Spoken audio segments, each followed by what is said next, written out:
Unfortunately, we haven't been out around the state as much, because of COVID, but I think there's some good news on the horizon. If you look at the Johns Hopkins website on daily incidents, it's been going down dramatically for the last several weeks, probably about 3 weeks now. The deaths are starting to decline, and I think we're finally going to get beyond this. A combination of people developing immunity who have gotten the disease, as well as the vaccines, I think is going to get us beyond this and gets us moving forward. I was at home about 2 weeks ago when the ice storm hit. We had ice, snow, sleet, you name it, in Bowling Green, but not as bad as some places got it. We also then had about 8 inches of rain after that. So we were there, my wife and I, to see some of the flooding in our community.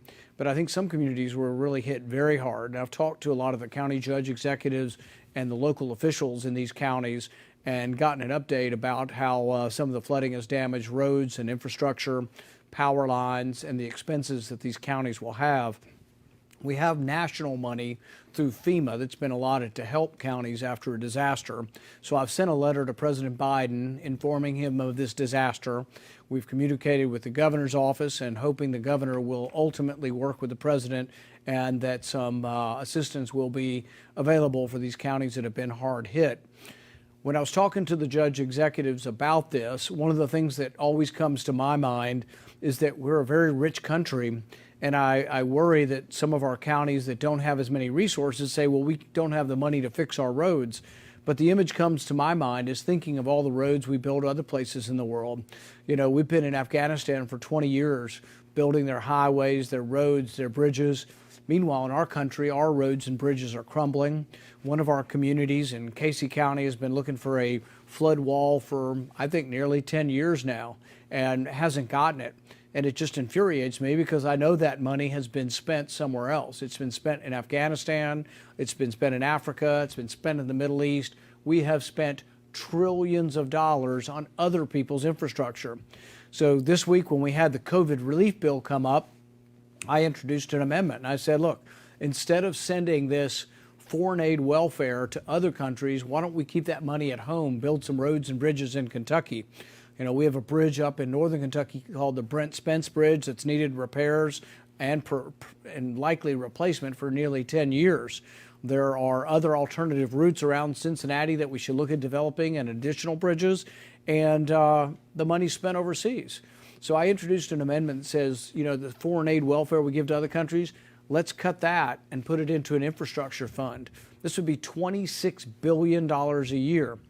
And unfortunately, the vast majority of Washington still wants to send your money overseas. I was only able to get 7 other people, 8 total senators. That's about, 8%. But these were all Republican senators. But if you ask the people of Kentucky, I don't care whether you're a Republican or a Democrat or an independent, would you rather the dollars be spent here or in Afghanistan? I think most people in Kentucky, regardless of what political party you're in, would rather have the money spent here at home. The problem is there's a disconnect. The people in Washington, many of whom have been here a long time, they've forgotten what people at home want, and they just keep funding this stuff year after year after year. Many of these countries hate us. Many of them have demonstrations. They burn our flag, and yet we ship more money over there. In Afghanistan, we built a highway that they couldn't even afford to upkeep. People were camping on it. There weren't enough cars to be on it. Eventually, it fell into disrepair, and they asked us for more money to take care of it. But in order to take care of it, we got to have our young men and women, the Marines and the Army, protect the workers on the road because it's still too dangerous after 20 years to actually do the highway work. So I think it's just long past time that this money be spent here at home and not overseas. Another idea that I've had for infrastructure to build and to repair after floods and ice storms like this is something I call the penny plan for infrastructure. There's so much waste in our government. I mean, we spend millions of dollars on studies of people taking selfies of themselves to see if they're happier when they look at a picture of themselves smiling. We spent millions of dollars studying a Panamanian mating call for a frog to see if the city frog has a different mating call than the country frogs. That's the kind of ridiculous. It's been going on decade after decade. That money would be better spent on our infrastructure in Kentucky and across the United States. So I've introduced a plan I call the penny plan for infrastructure. It says to all the rest of government, let's cut 1% of everybody else's budget, and let's take that 1% and put it into an infrastructure fund. This fund would vary. Some years it would be $14, $15 billion. Some years, like last year, would have been $50, $60 billion because we spent so much. But I think it could easily be done. There's at least 1% waste across government. And like I say, I don't care which political party you're in. I think people would rather that money be spent at home on our roads and bridges. So these are a couple plans I put forward. Let's end foreign aid welfare to other countries, spend it on our infrastructure, and let's do some waste cutting across the board to try to spend some money here. Let's look at some of the outrageous studies like, whether Japanese quail are more sexually promiscuous on cocaine. I promise you, that was a government study. $300,000 of your money was spent studying Japanese quail and whether they're more sexually promiscuous on cocaine. That's insulting to the taxpayer, and it ought to stop. But we do have expenditures that we could spend. We could spend the money here at home. We spent $80 million on a luxury hotel in Afghanistan. $80 million. The guy who got the money, the contractor, ran off with the money, left the hotel half built, and now the hotel is a shell across from our embassy, and the Taliban crawl up in it and shoot down at our embassy, so our soldiers have to risk life and limb patrolling this ridiculous half-built hotel where the guy ran off with our money. That money needs to stay in the United States, and we spend it on what we need for our people in the United States. It's not happening, and you need to call your representatives and let them know you're unhappy with your money being spent overseas and you'd rather have it spent here at home. With regard to activities, there's a couple things that have been going on in the state that are very important. One, the governor has been out of control and he shut down the economy. He shut down the restaurants, the churches, you name it, religious schools. He just has gone to town shutting things down. But that's caused like a recession or a depression in our restaurant industry and our hotels. They've kept schools closed. We've got to open the schools. There's no science that says the schools should be closed. So the state legislature took back some of the governor's power. They gave it to him and they took it back. This was a good move. The science on the schools has been clear for 9 months. I told Dr. Fauci about this 9 months ago. I showed him the studies from around the world. He tended to kind of lean in our direction, but now with the new administration, he leans back and then he leans forward. He can't decide where he is on the schools, but schools need to open. There was a study that we tweeted out today from the University of Chicago, a study of thousands of school children.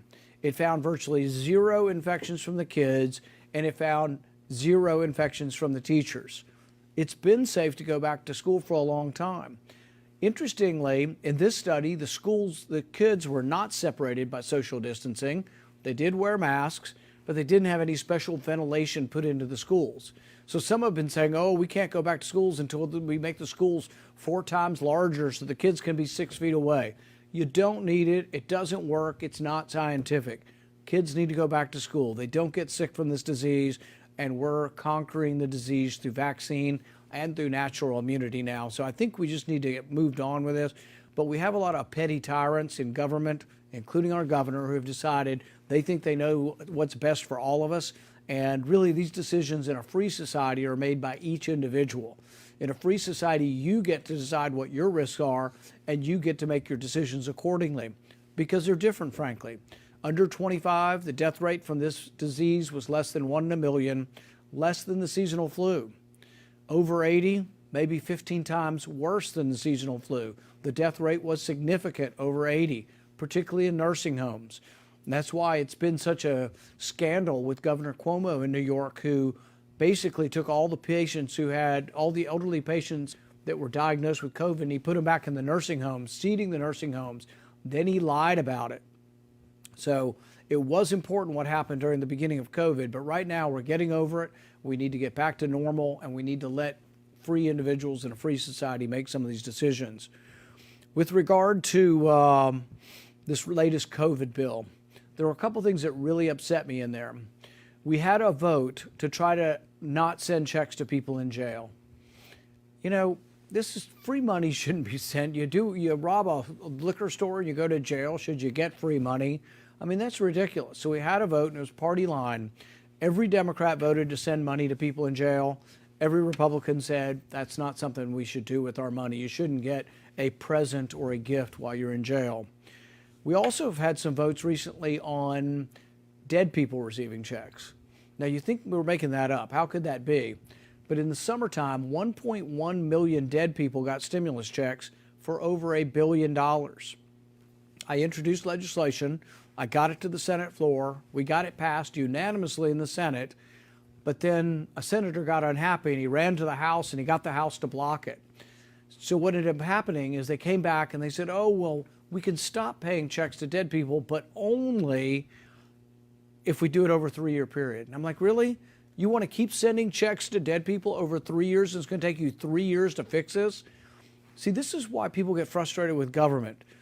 If government can't even stop sending checks to dead people and can't fix it in less than 3 years, maybe a lot of these people ought to be fired. Maybe we ought to change a lot of folks if they can't do it. But the bill to fix this was opposed ultimately by Democrats, and we didn't get it through. We got through one that's going to fix it in 3 years. But that to me is still disappointing. But I think what we need to do is all pull together, support each other, and open the economy. It's time to end these lockdowns. It's time to move on. It's time to try to encourage people who are vulnerable to take the vaccine, and let's move on with our lives. Let's try to get back to normal as quickly as possible. I am positive that we are going to thrive in Kentucky and that our country will thrive. We have such a great country with such a great backbone of the Constitution and those freedoms that are enshrined there that we can thrive again. I want to be part of that. I want to hear from you on how we can do a better job and what we can do to help you in Kentucky. So with that, why don't we